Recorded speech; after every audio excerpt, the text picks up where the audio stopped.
ஜீவன் உடம்பு விட்ட பிறகு என்ன நிலை பெறுகிறதுங்கிறத பத்தி விளக்கமாக சொல்லப்பட்டிருக்குது. எந்த பிரதமைக்குள் போய் ஒடுங்குகிறதோ அந்த பிரமையில் அது ஆழ்ந்து விடுகிறது. அதான் பிரம்ம பிடிச்சவன் சொல்லுவாங்க.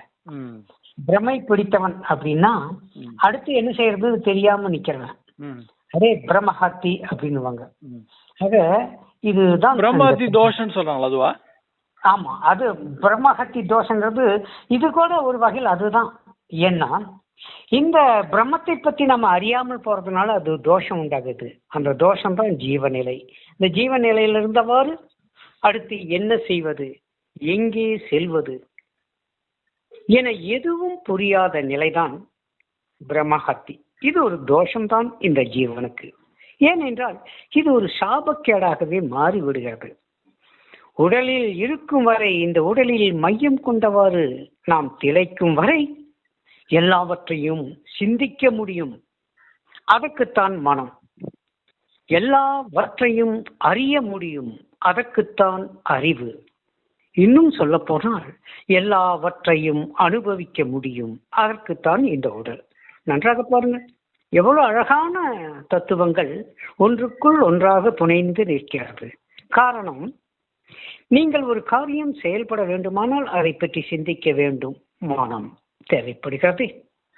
அதை செயலாக்கம் புரிவதற்கு அது சார்ந்த விளக்கம் தேவைப்படுகிறது. அதுதான் அறிவு. இதனை செயல் புரிந்து அந்த நுகர்வை, இன்ப துன்ப நுகர்வை அனுபவிப்பதற்கு உடல் தேவைப்படுகிறது.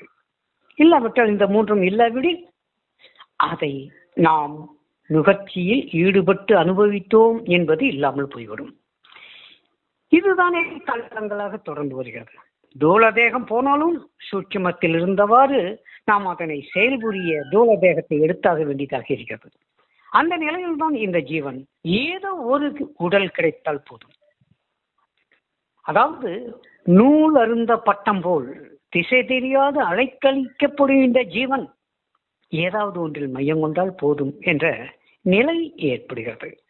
அதுதான் எந்த பிறவி கிடைக்குமோ அல்லது எந்த ரூபம் கிடைக்குமோ அதில் ஒடுங்கி வரலாம். எதுவும் கிடைக்காது இந்த சிற்றறிவுக்கு. அப்பொழுது அதற்கு ஒரு உதிப்பு உண்டாகும். நாம் வணங்கிய கடவுள், அந்த பிரதிமை, அதற்குள் ஒடுங்கி விடுவோமா?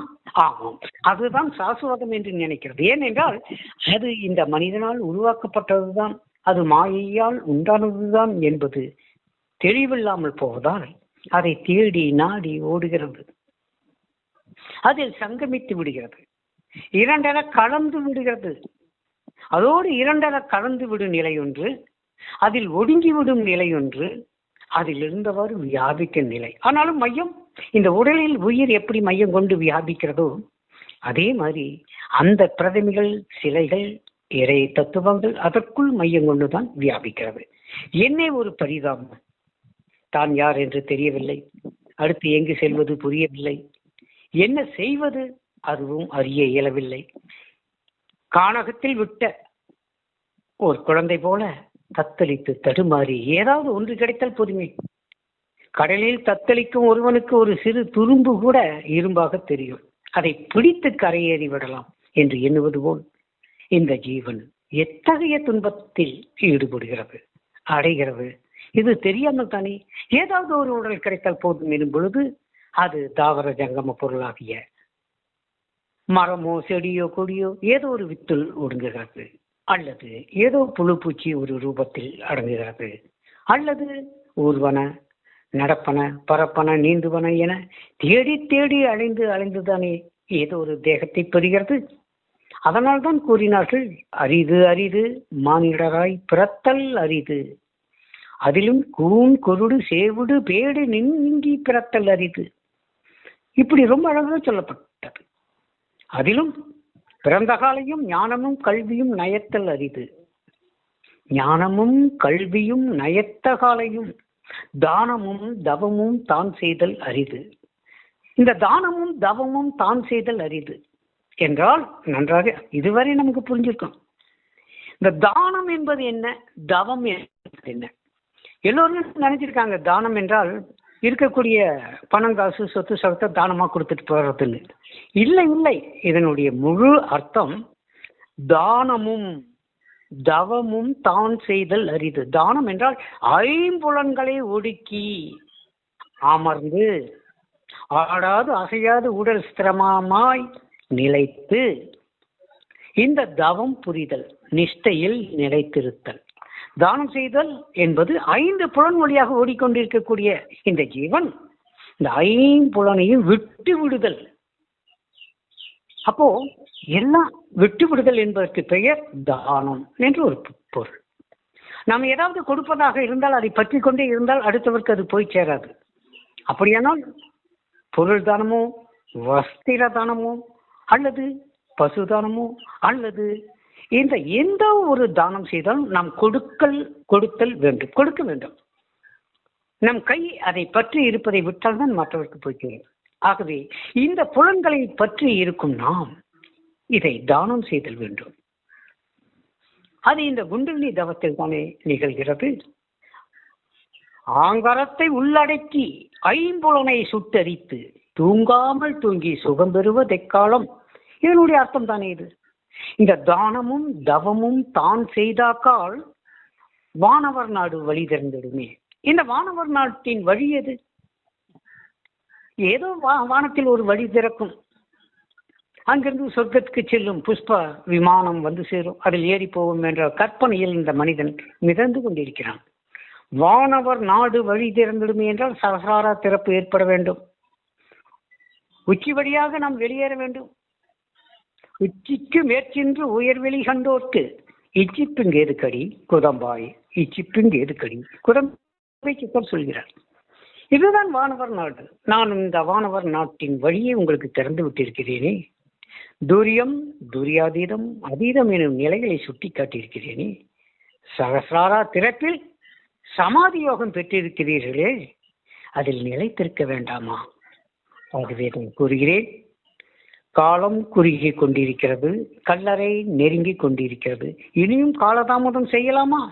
இந்த பிறவி போனால் அடுத்த பிறவி எது என்பதற்கு எந்த உத்தரவாதமும் கிடையாது. என்னே ஒரு அறியாமையில் நாம் திகழ்கிறோம். ஏன் இவ்வளவு ஆவல்? இந்த உடல் மீது ஆசை, இந்த உலகத்தின் மீது பற்று, இந்த வாழ்க்கையில் எத்தகைய துன்பம் வந்தாலும் திரும்ப திரும்ப வாழ வேண்டும் என்ற ஓர் பேராசை எதனால் தெரியுமா? இந்த உள்ளுணர்வுக்கு தெரியும். இந்த உடல் போய்விட்டால் திரும்ப கிடைக்காது. எவ்வளவோ காலங்களாகலாம்.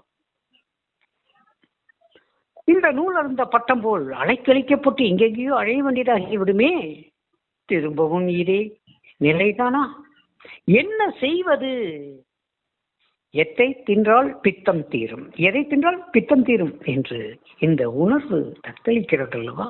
ஆகவேதான் இத்தனை விதமான பூஜை, புரஸ்கர வழிபாடுகள், மந்திரம், தந்திரம், யாகம், வேள்வி எல்லாம்.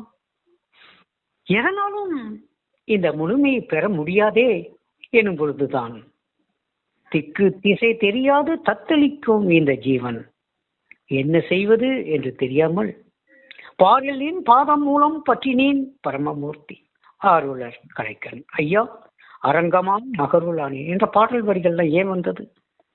எனக்கு வேற வழி தெரியல. நான் உன் பாதத்தை கட்டியா பிடிச்சிட்டா நான் அதில் மையம் கொண்டு விடுவேன்.